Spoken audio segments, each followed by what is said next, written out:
how do you want to feel? Like, how do you feel now and how do you want to feel? Because the feeling is the creation. And so if we're relying on something that we had years ago, and let's say we say, no, but back then I felt really confident. It's not the workouts that are gonna give you the confidence. It's the feeling of confidence that's gonna attune you to a confident vibration. And then when that becomes your point of attraction of confidence, you're gonna get more reasons in your life to feel confident. And you're gonna go, what workouts that I did 7 years ago when I ran that PR? Like, that doesn't even matter, because I'm confident in who I am and what I'm doing now, and I'm very clear on how I wanna move forward. Being able to experience it and practice being present. How do you do that? In the moments that are distressful, in the moments that you're facing adversity, in the moments that the challenge and the experience is at a heightened level. That is when you relent, you embrace the scenario versus walking away and just saying, I'll do that another day, or I'll come back and do that, or it's just too challenging. It's the challenge that is actually the thing that is allowing us to learn and grow and to get more present.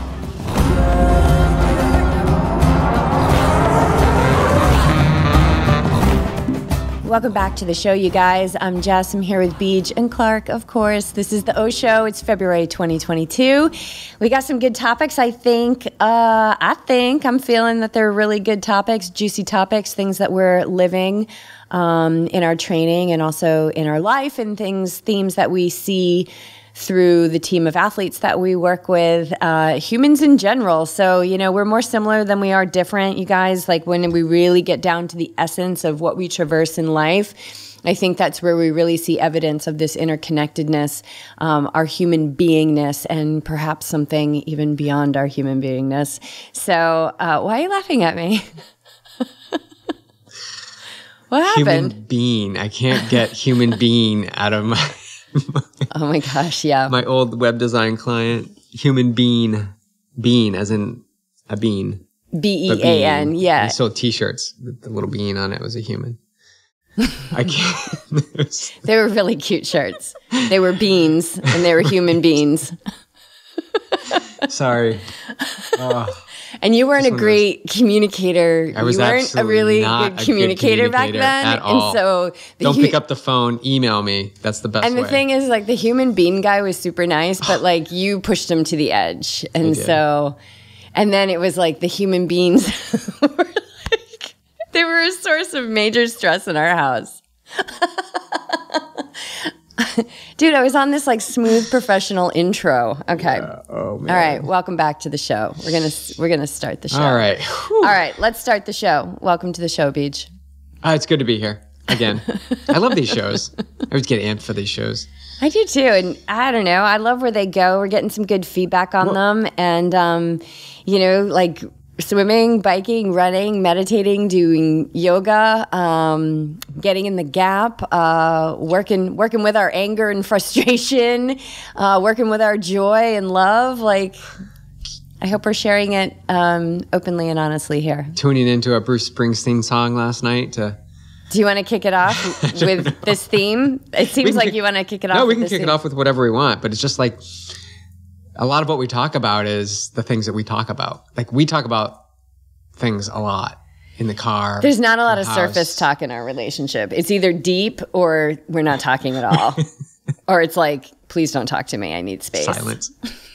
You're leaving? Oh, yay! Yay! One of us leaves the house for a prolonged period of time. It's pretty awesome. I feel like the applause usually comes from me. When I leave the house. Yeah. I know. I got to get back in that podcast closet. All right. So what do we want to start with? Well, it sounds like we're going to start with the glory days, because this is something you've been guilty of. Mm-hmm. The glory days. One of the things that we learned in our yoga teacher training is that your mind's not that reliable. It's just not that reliable. So when you look back on things, and this is where the glory days are coming from, it's like, what we've realized is that the glory days are not as glorious as you think. And this happens a lot with athletes, you guys. Like, well, the last time I was training for this, I was here. And I want to get back to that because I was so this and that. And it's always interesting when we have been working with the person and we were working with them in that time of the quote unquote glory days, but we remember that the struggles that person was in are the struggles that they're in now, right? So our minds are so funny. They're not as our minds are conditioned. And so the conditioning is what allows them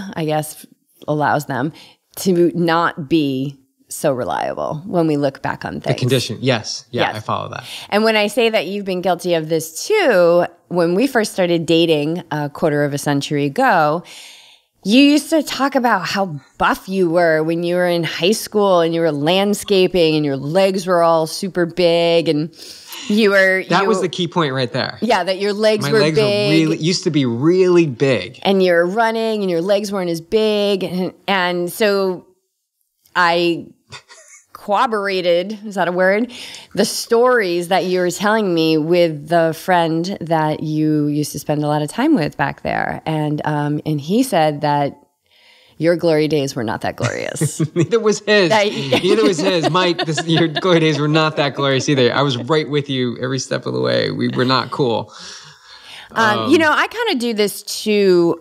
I've been pretty open about just the transformation that I've gone through with my mindset. And I think sometimes I look back, although I don't look back with regret, sometimes I look back and I will glorify how maybe mean I was or angry I was. And so I do that, like when I look back on things and I forget that like the softness that I experience now or the openness or the receptivity that, I lean more into now, that was always there too. Like I always had so much love to give.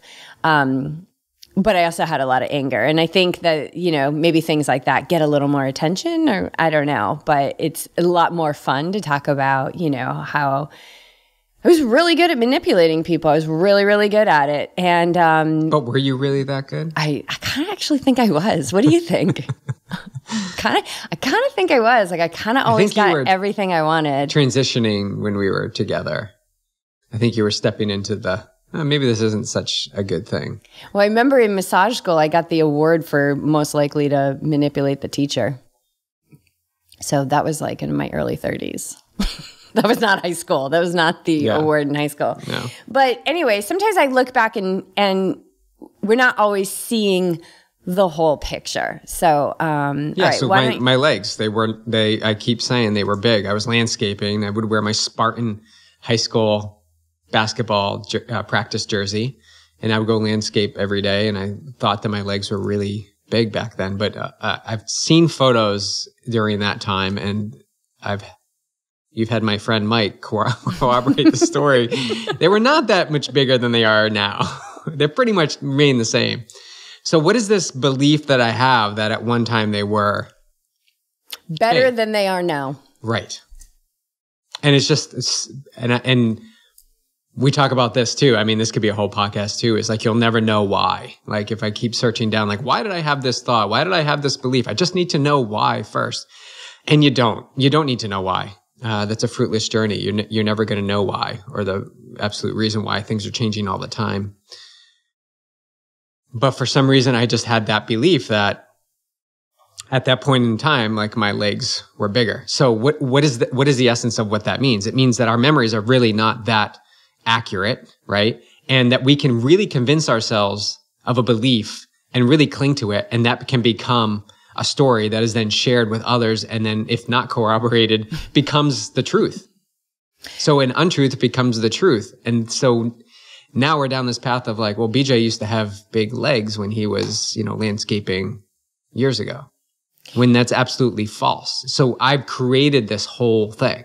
Well, and I think it's also, it holds you in this place of like smallness, like, well, I'm doing the work now, but I don't have the legs that I used to have, or I'm not as fit as, so my potential is therefore limited. Well, that's that big bag we're dragging with us, right? Mm-hmm. I'm going to pull out, okay, I used to be like big leg. I used to be fast back then. So I'm just going to drag this with me and tell everybody about how I used to be able to do something, right?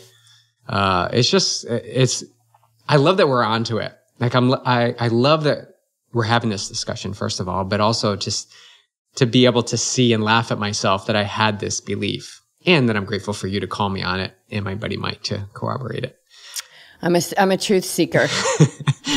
But this expands into many things in our lives, right? Like whatever story we really want to tell ourselves. And we see it mostly, as you said, in athletes that say, you know, for instance, you know, the build up to this race was when I was my strongest and fastest. And these are the exact 6 months of training that I did that led me into this position. So what I'm going to do is duplicate those same 6 months of training to get me back to where I was.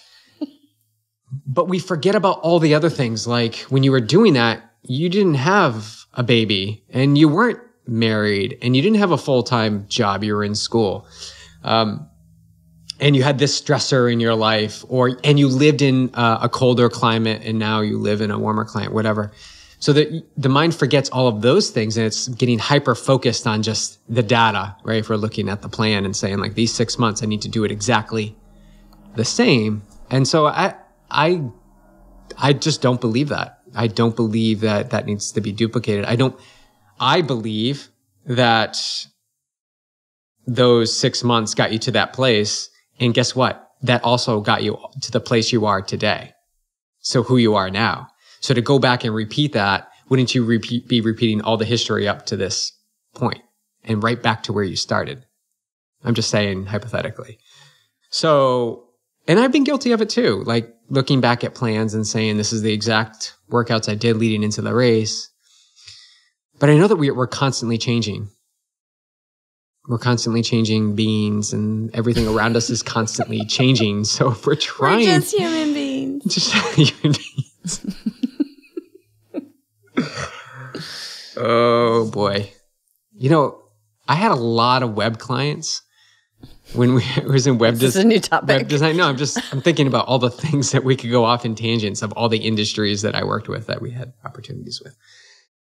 Circling back to where we are, you know, I've been guilty of it too when I look back at plans and try to duplicate. Because the mind knows, it says like, this was successful back then, so why wouldn't it be successful today? And it very well may well be, but I think the percentages are really, really small. I think, as I said, we're constantly changing. Circumstances are changing. Our bodies, fitness, attitudes, energies are always, nutrition, relationships, jobs, location, geographics. Everything is changing, right? Yeah, I mean, I think it's also what's coming in for me is like, I think it's a great way to not really look at the truth of where you are now. Right. So it's kind of like a distraction. Well, if I can just go back there and then, so it's this, you know, it's the thing that we're all doing. We're seeking relief. We're seeking relief when we're in discomfort or we're in pain. We're seeking that relief. And so we're looking at a time that we believe, when we reflect on, was a time that we were not in pain. But the thing is that that's not true, because life was still happening back then. And so, sure, if there's a great workout that you love, you know, I used to train with QT too, and I remember I had this great, like, it was called the Monster Set, and I loved that swim. I think it had paddle. I can't even remember it now, but I loved it. I felt strong afterwards, and so as I started training with you, like I brought that set in, and I used to use it. I can't even remember it at this point. So there's nothing wrong with that, but the acceptance of where we are now and the understanding that, yeah, we are always changing. Everything is always changing. You know, just look at your bank account. You'll see that everything is changing every day, debits and credits, giving and receiving. This is universal law of circulation. Everything is always moving. And so just be really honest with yourself. Is looking back and revering these glory days a distraction to the work that perhaps could really help move you forward, which is really truth telling of where you are in this moment and getting very clear on how you want to move forward. And when I say how you want to move forward, I'm not necessarily talking about action. I'm talking about how do you want to feel? Like, how do you feel now and how do you want to feel? Because the feeling is the creation. And so if we're relying on something that we had years ago, and let's say we say, no, but back then I felt really confident. It's not the workouts that are going to give you the confidence. It's the feeling of confidence that's going to attune you to a confident vibration. And then when that becomes your point of attraction of confidence, you're going to get more reasons in your life to feel confident. And you're going to go, what? Like, what workouts that I did 7 years ago when I ran that PR? Like, that doesn't even matter because I'm confident in who I am and what I'm doing now. And I'm very clear on how I want to move forward. So so if everything's changing, why are we resisting change so much? Why are we resisting the potentiality of, or possibility, I guess, of who we could become? And instead we focus on who we were. Why are we so resistant to well, because who we're going to become is the unknown and who we were is the known. And so the conditioned mind will always choose the known over the unknown, even if it causes great pain and suffering, because the known says, hey, you did it. This is all the known, A, B, C, D, E, F, G. That's all the known. And this is what that equaled. So just repeat that and then we'll get the same result. But the thing is, that's not going to happen because you're different. You're different now. It doesn't mean that you can't take those things, but if you're looking back on those things as your answer to feel and succeed the way you did back then, that's not the answer. The success and the confidence and how you want to feel is available to you right now. You got to start leaning into it. And to start leaning into it, you got to be aware. You got to be aware of the thoughts that you're indulging. You got to be aware of the words that you're using. You got to be aware of the actions that you're taking. You really got to be aware of how you're feeling. And what are you avoiding? What are you avoiding? And what I mean by that is like, are you truly accepting where you are now? Are you, no. And when it's acceptance, it's not like, fine, I accept it, but like, are you fully embracing who you are right now with a love that is unconditional? And unconditional love is very accepting. It's not, we think about love, we think about romantic love, we think about conditional love, right? Like, I love you, BJ, until you lie to me. I love you, BJ, until you cheat on me. I love you, BJ, that's until... condition. Condition after condition. Yes, that's, I love you until you do this thing that does not go along with what I believe that you should be or do. That's a whole nother thing. No, that's just a whole amazing thing about how we come together as couples. And really, I think the demise of many relationships, there's some goodness in there. But anyway, so unconditional love sees everyone as as capable, right? I see you as capable, BJ. Like, that's why, in your dark night of the soul, 5 years ago or so, I just stood by you while you suffered. And it was so painful to do that, but I knew you were capable, right? Like, I allowed you, if I start opening up the cocoon to set you free, you're going to fall to the ground. You're not going to make it. You got to have the struggle. You got to have the struggle, and the struggle's okay. So wherever you are right now, like, this is where you are. And any denial of that or non-acceptance of that is basically kind of wishing for another now. And that's just not going to get you anywhere. It's not. And actually, as you're saying that, the dreams or this like romanticism of where you were in the past, why would you want to get right back to where you were before? Don't you want to be further along in the process, or let's talk about athletes, like stronger and faster than you were in that process? So if you're going back to repeat that same thing, you're limiting yourself to only be as good as you were back then, if history repeats itself. Yeah. And which is what we don't want. Well, we've said this before, right? The known is where all your limits are, and the unknown is where all your possibilities are. Yeah. But it's this, I know we're really diving into this, but it's this. Well, we're either going to dive in or we're going to be silent. I know. So. Well, it's not talk. We're just going to let it run out. The unknown, the fear of the unknown can be so heavy. Paralyzing. The fear can paralyze you. What was that from? It's from something I used to listen to. Another one of your clients. I like But it can be so paralyzing where you do exactly what you said, is you go back to what's familiar, even if it's uncomfortable. And I believe, speaking from personal experience is that once you embrace this, it's okay. It's unknown. It's okay. Like, I understand I'm opening myself to a lot of possibilities. Once you accept that more often, you choose that more often, you're present more often, you're using unconditional love more often because you don't have conditions on how things have to be. You start to have this like relaxing of the limits that you've created. And now you're expanding into what's actually possible. And I love that because speaking about swimming, we always come back to swimming. I don't know, swimming is this thing that's a reoccurring theme that has been I might really need a day off from swimming. Powerful. You do need I just need a day off. I'm in the fatigue locker right now. And it's fine. It's perfect. Like, it's perfect level of fatigue. But I need a little rest. Yeah. I'm not swimming tomorrow. But I guess it's any sport that we do intervals, and you keep doing interval and interval and interval, and there's a time that comes in your body and you're like, okay, well, that's enough. And then if you're awake to that moment, then you can actually be there and see, like, is it a pattern that you're creating that this is enough, or you saw somebody else do this many, so now you're going to stop at this many. And it's really just being there when this intense moment happens so that you can decide to just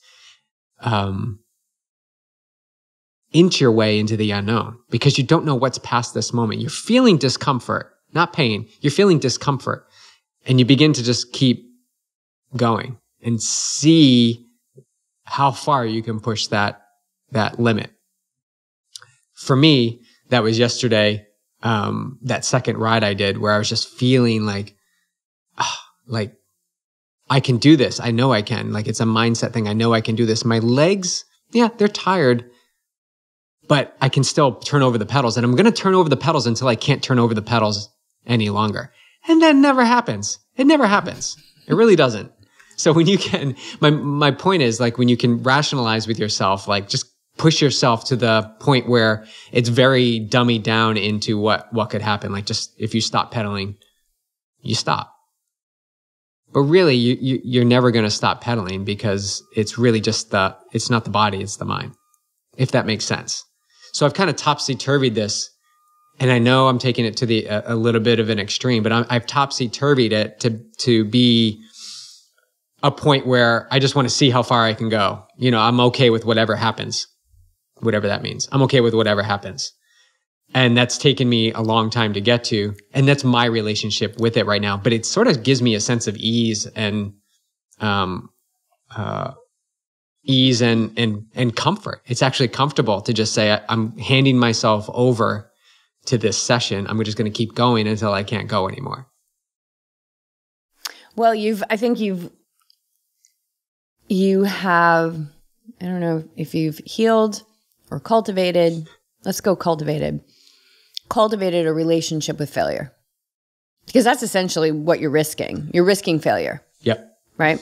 So, but we have to have failure, because if we don't have failure, how will we ever know success?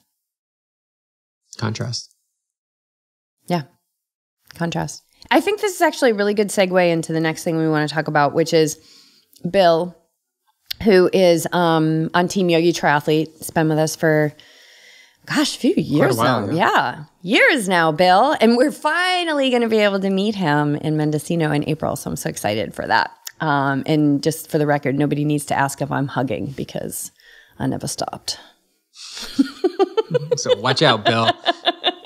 Watch out, Bill. I'm coming for you. Bill wrote a really amazing article called How Not to Quit. And it is on LinkedIn, and I'm going to put a link in the show notes. And it was really thoughtful that he wanted to share that with us for our reflection and perhaps to share on the Osho. And I think that it's a very important topic to talk about, how not to quit. And so he talks about how, it's like, don't quit, don't quit, don't quit. But like, nobody teaches you how not to quit. The very thing that we... And I think that... talk about all the time. This really resonates with us because we kind of came together on this, like, we got to teach the how. We got to teach the how on training the mind, because it's more than just pushing through a hard workout, right? Like, because I think when we train the mind in that way solely, we're just flexing the muscle of enduring, which is you're just waiting for something to change. You're just waiting for the finish line. You're waiting for the set.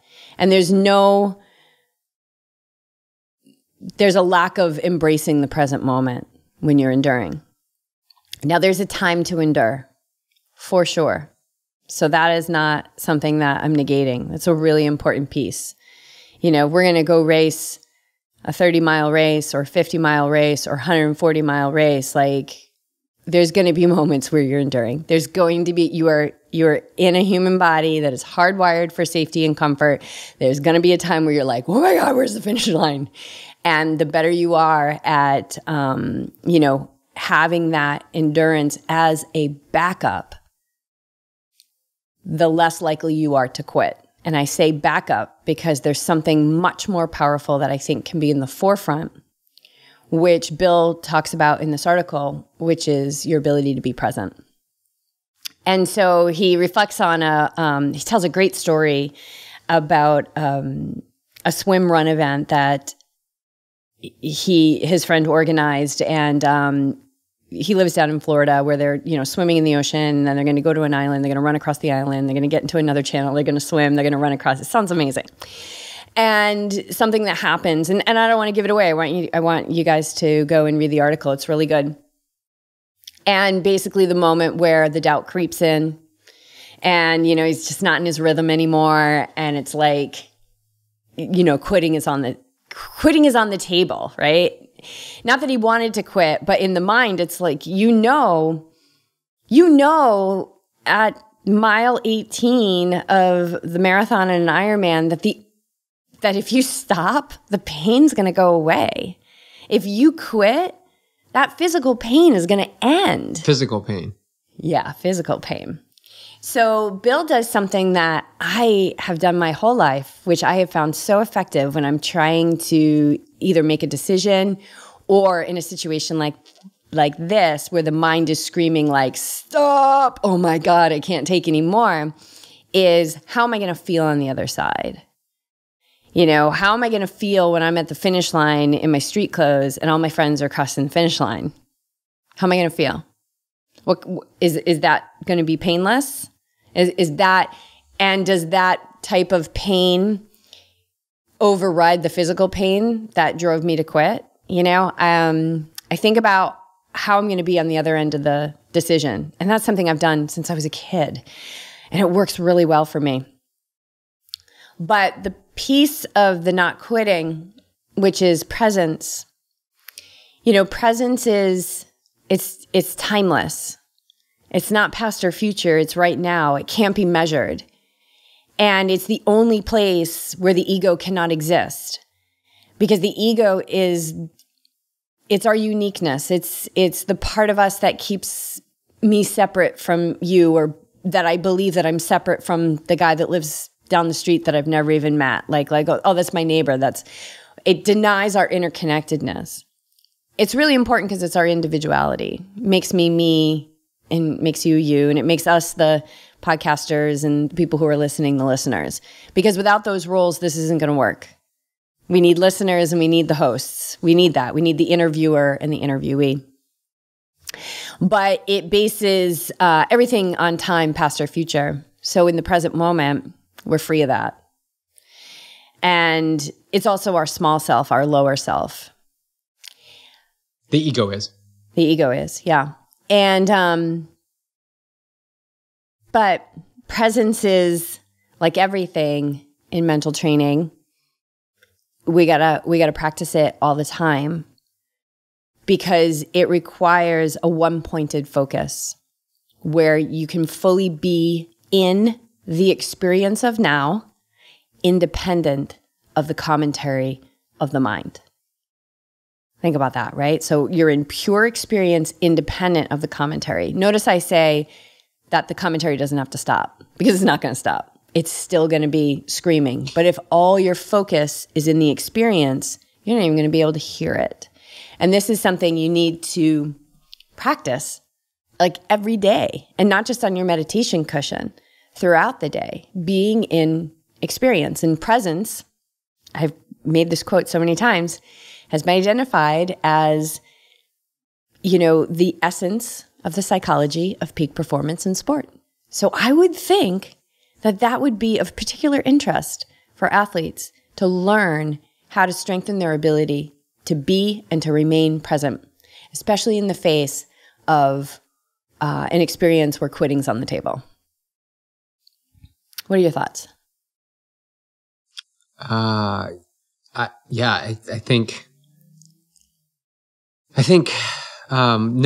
back to what his theme was like, no one told you how to be present. I think we're on this belief that we'll get present once we are able to stop the thoughts. Like once I'm able to stop thinking and all the catastrophizing of things, once I can do that, then I'll be present. But the actual work is in right now. And this is where people give up way too soon. Way too early when they're just getting to the good stuff. Because yes, it is hard. If you're not practicing presence, expect it to be hard. Like when you start to... Expect it to be impossible. Yeah. Pretty much. If you can be present once or twice a day after listening to this, if you're not someone who's normally present, if you can do it once or twice, celebrate that. That's amazing. But you're still going to have this flood of communication going back and forth and mind chatter going on that says you're not good enough. This is not the right time. You got to check your social media. There's tons of other things to do. But this is the very moment, and Bill talks about the very experience where you're immersed and given this gift of practicing it, like being able to experience it and practice being present. How do you do that?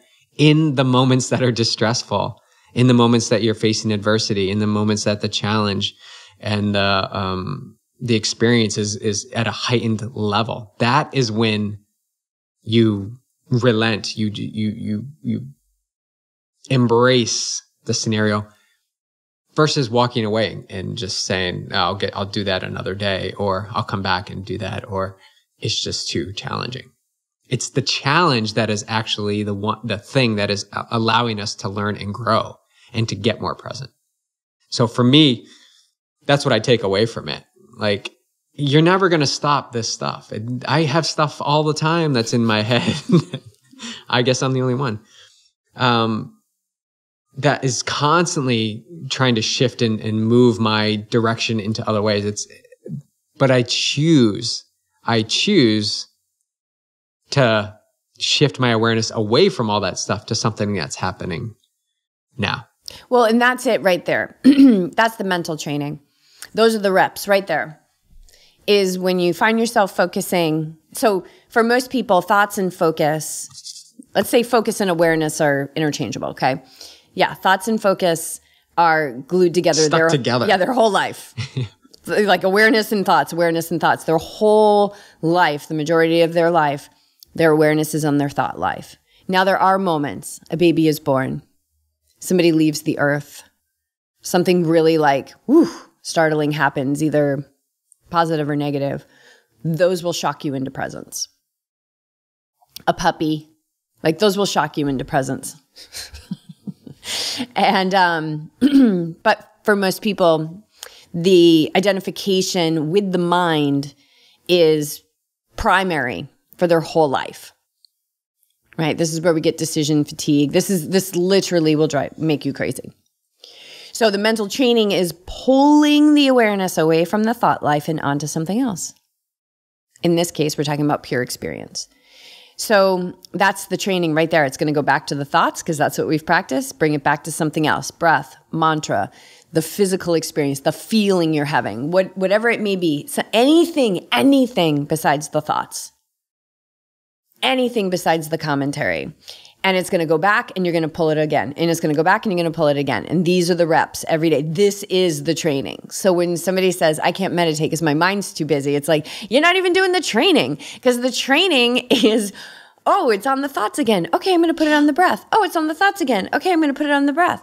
So like you said, they score too early and they quit. They quit on meditation all the time. I see it all the time. Very, very, very few people will stay the course. Very few people will stay the course. And that is not like a punch to people. It's just, that's the nature of this world. It just is. It's very purposeful. This earth is very purposeful. Not many people are talking about, like, it's like, if this is new to you, if you're listening to this and you're like, oh my God, like that seems so clear. It's because it's not talked about enough. Right. Because there's only about 1% of the people that are really staying the course. But everybody will stay the course at some point in their evolution. So I'm going to leave this earth at some point, and then, it's not like the 1% is going to go down. Like there's going to be somebody else that rises up and says, okay, I'm awake now and I'm going to live awake. But yeah, that's the training right there is training the awareness to be on something other than the thoughts. And then Bill gives some really good, kind of steps that he goes through. And it reminds me of when we had Lisa Roberts on and she was talking about HALT, am I hungry? Am I angry? Am I lonely? Am I tired? Am I all of those things, right? Don't make a decision when you're there. And so Bill goes through some of those. Like the first one is assess, am I in danger? Am I hurt, right? Like when the mind is saying quit, stop, end the pain, he's like, well, hold on a second here. What's the truth? And really, in those moments where everything is screaming stop, or everything is screaming, go back to sleep and don't be awake through this experience in your life, what's the truth? Show me the truth. Show me the truth of a situation. And when we're fully present and we're free of the ego, we're free of the small self, as Eckhart Tolle says, there's no problems in the now. You have no problems in the now. And if you're like, that statement is untrue, I challenge you to prove that it is untrue. Yeah. So stop what you're doing right now and just take a breath. Was there any problem right there? Was there any problem? But you don't understand, BJ. I got to pay this bill today and I don't know where I'm going to get the money. That's in the future. Yeah, and anything can happen in an instant. Anything can happen. Yeah, so check it out. It's a great article, super well written, which I appreciate, and I like his techniques. And the thing is that the solution is so simple. I'm not saying it's easy. It's simple, but the mind is very complicated. So we're taking something really simple and we're putting it into a complicated organism. So we got to remember that we got to really imprint this, that the solution is simple. It's not fancy. Just like the work that it takes to achieve a physical goal, athletic goal, the work is very simple. Everybody that we've interviewed, professional athlete, coach, in this environment, it's very simple. They just do simple things over and over again. Mm-hmm. There isn't this secret workout or secret, hydration drink that you take in that's automatically going to change things. It's very simple. It's very Although I would methodical. Probably order that if they had it. Oh, yeah. I think, well, wouldn't everybody? Just on the days where I'm like, you know what, universe, I just don't want to learn anything new today. Just give me the drink that's going to let me run a 6-minute mile, and I won't use it every day. But it's not about running the 6-minute mile. But then you take a drink, and then you're like, well, I'll just use it again tomorrow, and I'll use it again tomorrow. Yeah. Yeah. That's how good. not to quit. Yeah, it's good. And and the other thing that I really like, it is on LinkedIn, is he then basically translates it to business. And that really hit home for me when I think about how we stayed the course with Yogi Triathlete when everything said, you guys are stupid idiots. Bonkers. Yeah. You guys are stupid idiots. Nobody wants to hear what you're saying. Nobody wants to sit still. Nobody wants to do your yoga flow. Nobody wants to breathe. Nobody wants to coach with you. No one wants to eat your recipes. And we were like, nobody wants to eat your recipes. Nobody cares that they don't want all the copies of the keys to the kingdom that you've made and you thought you were going to hand them out to everybody. Nobody wants this. And we were like, okay. No. We need to stay the course, and that's one thing I remember in yoga teacher training. Philip was talking about how when you first go out and you're going to start teaching, he was like, you're going to teach like me, like you're going to emulate me. It's just what you're going to do. I'm your teacher. This is what you're going to do. He said, but eventually you got to shake that off, and you'll find your voice, because you're not me. And your students are not my students. And your students are waiting for you. They are waiting for you to be more of who you are. And in that time when everything said, you guys are stupid idiots for continuing because you're running out of money and there's zero response, we took that time to say, okay, we're moving into more of who we are. We have to be more of who we are. We've got to lean into more of who we are. We're going to trust that the money's not going to run out because we still have food in the refrigerator. What's the truth of this moment? We have a roof over our heads. We're healthy. I just went out for a run along the Pacific Ocean. Like, we have no problems right now. Yeah, it's, the big picture is a little dicey, but in our hearts, we knew we had to stay the course. And that time was us leaning into who we were. And we needed to learn an extraordinary lesson in humility, which is what we learned. And I think that it allowed us to drop a lot of ego and, be confident enough to say, hey, listen, we're not trying to sell you a program here that you're going to have to be on for the rest of your life. What we're telling you is that you have everything you need inside of you right now. Right now, you have everything, and we can help guide you towards that every day. So I love that. That really hit home with me because we did stay the course. And because it's so easy to, get all caught up in like, well, these people aren't coming and these people aren't coming, but they're still in this environment. Like, why aren't they coming? And it's kind of like put you a little bit at ease that says, well, the alignment isn't there. They're not your people. They're not my students. And that's totally cool. That's totally fine. That's great. And there's somebody's it's kind of like a relief. Like, it's like, oh, great. I don't have to work so hard. And I'll speak for me, when I started to do that, it was like, well, then the people started to come in that were aligned with what you and I were focusing on and sharing with people. Like, and it's simply just what we lived. We were just sharing how we lived, the work that we were doing on ourselves. And then people were like, okay, well, I want some of that. Sign me up. Mm-hmm. But you got to be patient, and you got to release this must be, it must be a certain way, and getting caught up in why not, right? Back to what I was saying. It doesn't matter why not. It doesn't matter. It doesn't matter. And not taking score too soon, And definitely not taking score Bill talks about that in this article. Like, you're in a presentation with a prospective client, and I mean, this is so teaching yoga, right? Or so like coaching camp.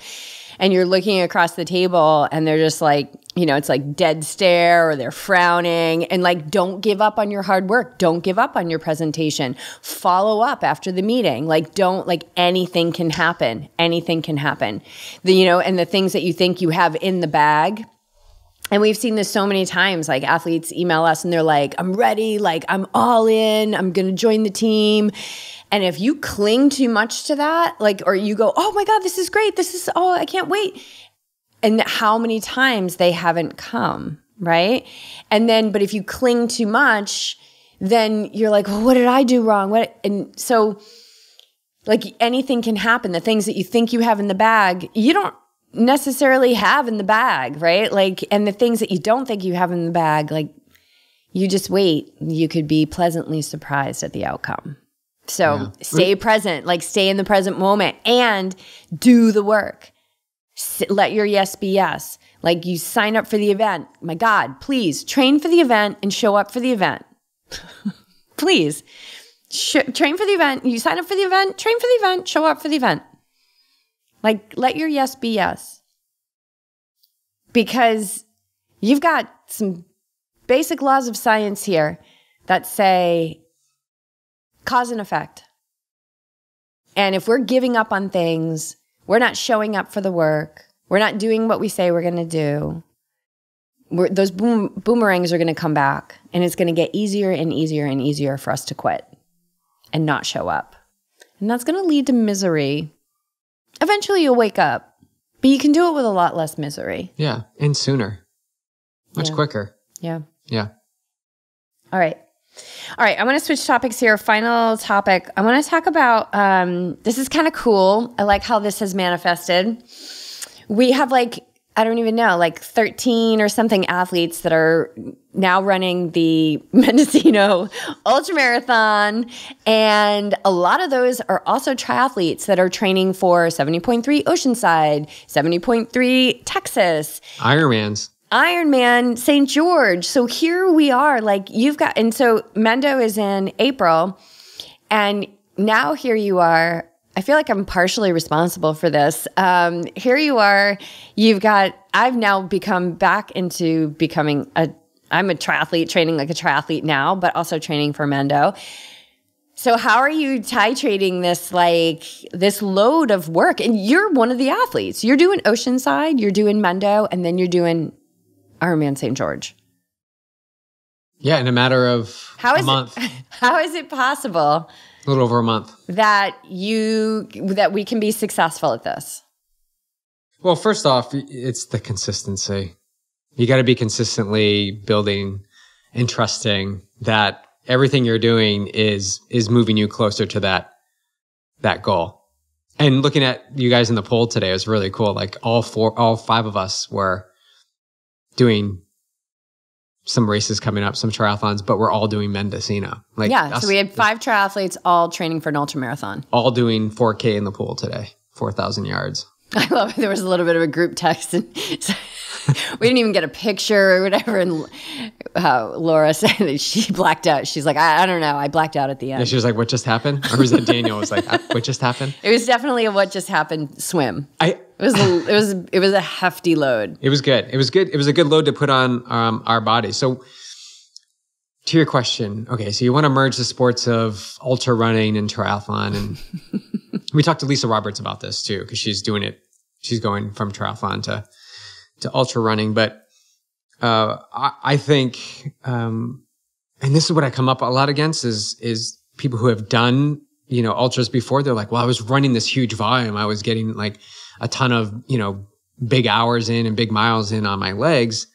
But when you begin to merge the two together, you're doing other things in triathlon. So you're doing most likely 2 sessions a day.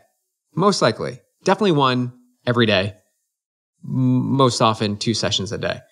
So how do you balance that, that belief that, what we were talking about before, I ran all these miles and now I'm not running as many miles, but I've actually added swimming and cycling and yoga, if they're working with us, to the training plan.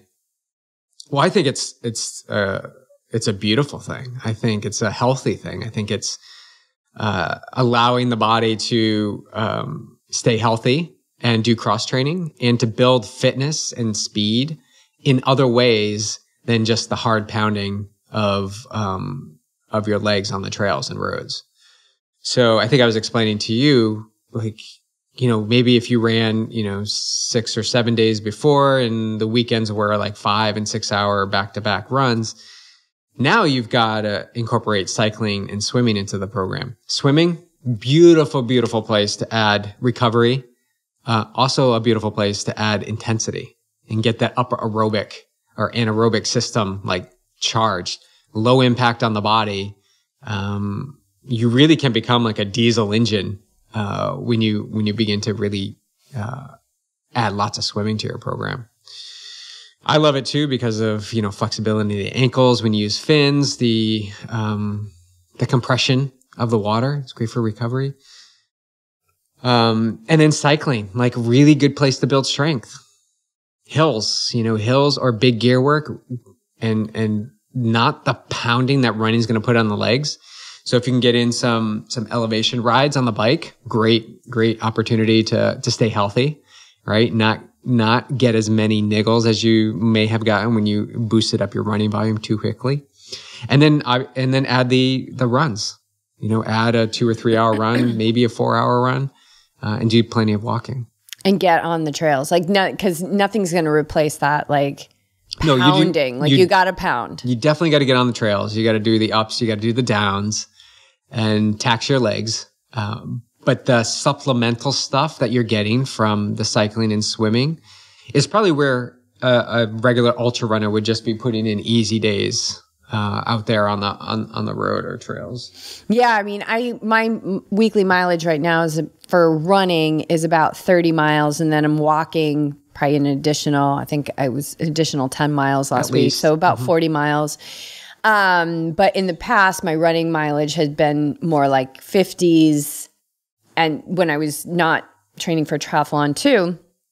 And now, admittedly, my bike has gone way down because my swim has gone way up. Like I'm swimming, last week I swam over 12,000 yards, so I'm swimming a lot more.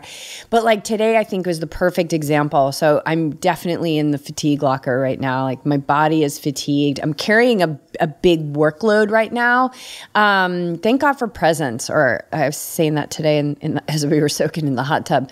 Like, thank God for presence, because without it, I'd be super overwhelmed with everything that's on my plate. But I'm not overwhelmed at all. But there is still there's that psyche, I'm holding all of that. Like, okay, I got to get this done, creating this, new program, things like that.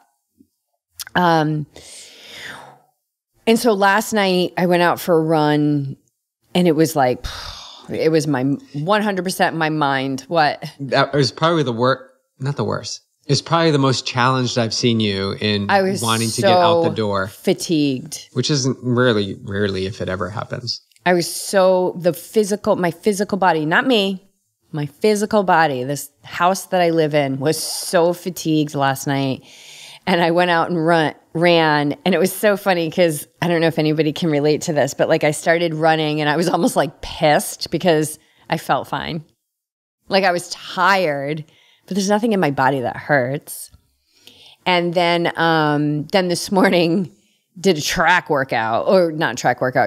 workout with, I don't even know. What was that treadmill? It was intervals. Is it intervals? 3 minutes. Yeah. Okay. And 1.5 off. Yeah.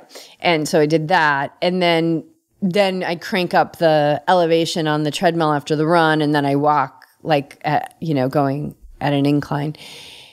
And then I'm got into the car. I almost felt like I had a couple beers. My whole body was numb.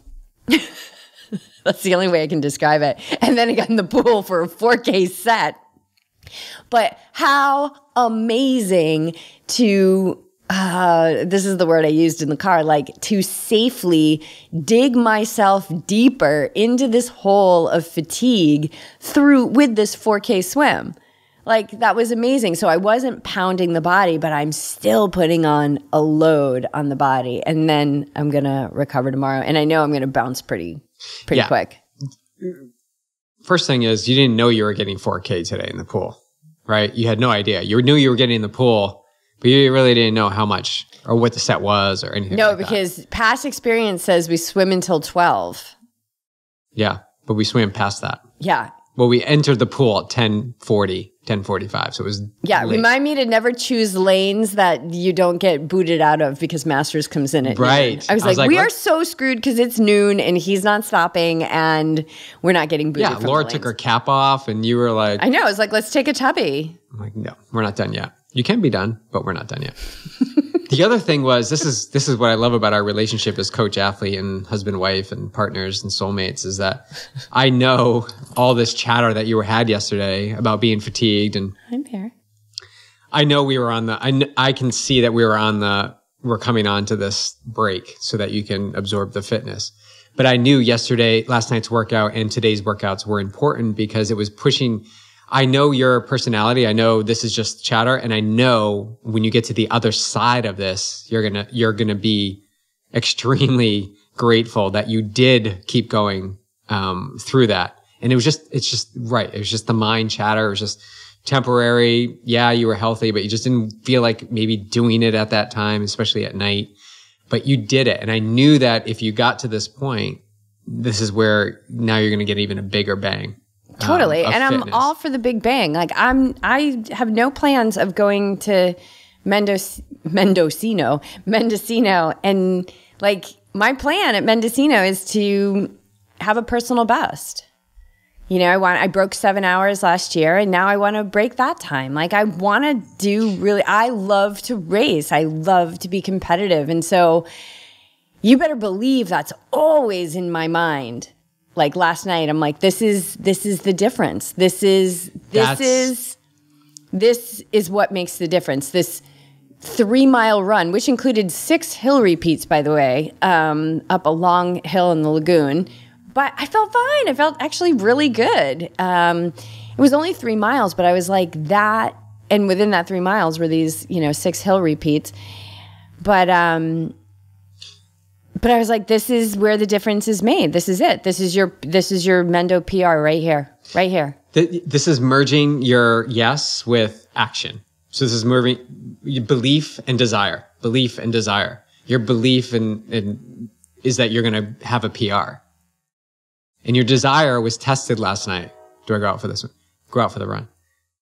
That is where the magic, that's like the moment right there where you choose to keep going. Now, in the brain, whether you believed it or not, just got, a few, bicep curls that said, I'm moving and doing everything I can to give me my best PR performance come Mendocino. So in Mendocino, when you're on the headlands and you've got 3 miles left and the wind is blowing and you look at your watch and you're like, oh, well, I'm actually really close. Pull upon that moment when you committed to yourself and your belief that you can achieve a PR at Mendocino, your fastest time. And you'll be able to surge. Doesn't matter what fitness you have at that point or how fatigued you are. Your mind will say, I'm going to run these 3 miles the fastest I can to get that goal achieved. But it starts with what you did last night.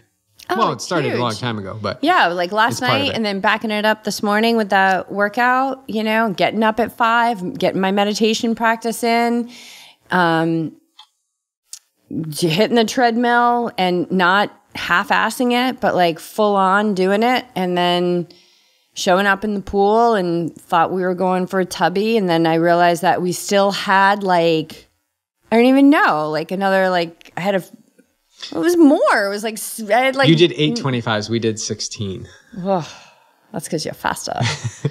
Plus I was took my snorkel off. I was like, that's good. I'm good. And then, yeah. Anyway, but that's where the difference is made, and I find great joy in showing up for myself and being very clear on what I love. And I love to race, and I love to race well for me, relative to me. And I will love to leave it all out there. And I love that. And so I that's always driving me every day to, give my best, train the mind, train the body. And to wrap up the ultra runners and triathlon, the merging of those two communities, I think, or the training, I think it's really a good place to set up shop, set your tent up in. Really good place to space to play in both arenas, because you can get really durable and doing it without running with heavy miles on your legs. A lot can be done in cycling and swimming. Yeah. So we're going to continue to explore that, and we've got a whole team of athletes who are dabbling in both. I think half our team does both. Yeah. I love that. That's so awesome. That's so awesome. It's so fun. I love it. I think I've really embraced the trails and getting out there and you know, last Friday we went out and kind of got lost a little bit, and the hour and a half turned into 2 hours and 15 minutes with some extra climbing. And it was just like, just keep trail. It's just trail running. We're going to release. Yeah, but don't think that because we're doing a 7-mile run that it's going to be the pace that you're doing on the road. It's always longer. No. Pacing. Yeah. It doesn't, no, but it was the time. It was the length of the experience. Yeah. There was a lot of pivoting. Yeah. Pivoting. There's some construction on the trails. Yeah. All right. That's it. Great. For today. That was good. I like that conversation. Yeah, if you're, what was the first topic we talked about? Human being. Oh, no. Glory Days. Glory Days. We put on Bruce Springsteen last night to play Glory Days. And he's talking about like high everything school. About it, yeah. And I used to see that a lot with massage clients. You know, when I was in high school, I was like crushing it. I was quarterback. And I was like, yeah, but dude, you're like 35. You got 3 kids now. You're working your fingers to the bone. Like and you haven't exercised in 7 years. So yeah, your back's going to be sore. Like, you know, it's so, we all do it. But you got to be onto yourself doing it. And think about how many, that may be just a sports story, but how much other stuff are you bringing around with you? I found I was bringing a ton of stuff with me, specifically the big legs of the landscaper. Yeah, or lack thereof. Lack thereof. All right. That's true. Let us know if you have any questions or topics you want us to dive into. Anything that left you wanting more from today. Let us know. I want to know how we can support you.